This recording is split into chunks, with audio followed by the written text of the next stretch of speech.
Il est 7h21 en route pour la Coupe du Monde de rugby tous les jours de l'été sur Europe 1. Et aujourd'hui, comme tous les mardis, on va faire étape dans une des villes hôtes de la compétition. Aujourd'hui, Saint-Étienne avec Jean-Luc Bougeon.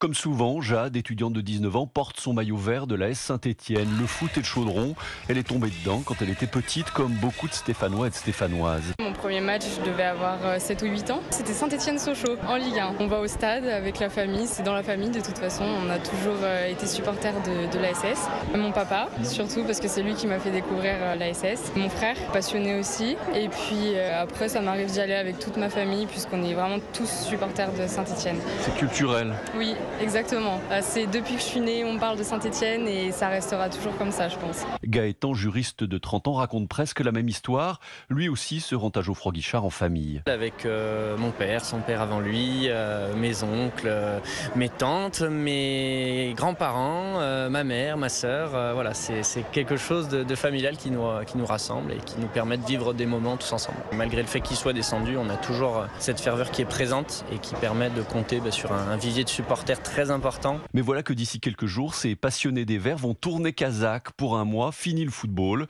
Jade et Gaëtan vont se consacrer entièrement au rugby.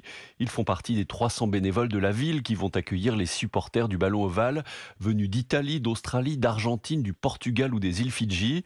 Car finalement, foot et rugby ont un gros point commun et on peut tout à fait aimer les deux, assure Gaëtan. Je pense que c'est la passion des sports collectifs. Les sports collectifs sont ceux qui rassemblent le plus en termes de remplissage de stade et donc la possibilité de faire le lien en participant à un événement comme celui-ci en tant que bénévole, c'est pour d'une part rester dans cette culture forte du public très présent autour des sports collectifs et là véritablement aussi de s'inspirer des valeurs du rugby qui sont très importantes puis de faire le lien avec le football. Il y a effectivement des valeurs communes entre les Verts et le rugby, estime le parrain des bénévoles stéphanois, l'ancien attaquant idole des Verts des années 70, Hervé Révelli. On sent chez eux ce qu'on avait auparavant chez nous, la joie de jouer sans penser à autre chose, sans parler d'argent. On pensait qu'à une chose, c'est être heureux sur le terrain et rendre les gens heureux. Et je pense que le rugby, c'est ça. Ils rentrent sur un terrain, ils ne se posent pas de questions, ils se donnent à 100%, et après il y a la fête.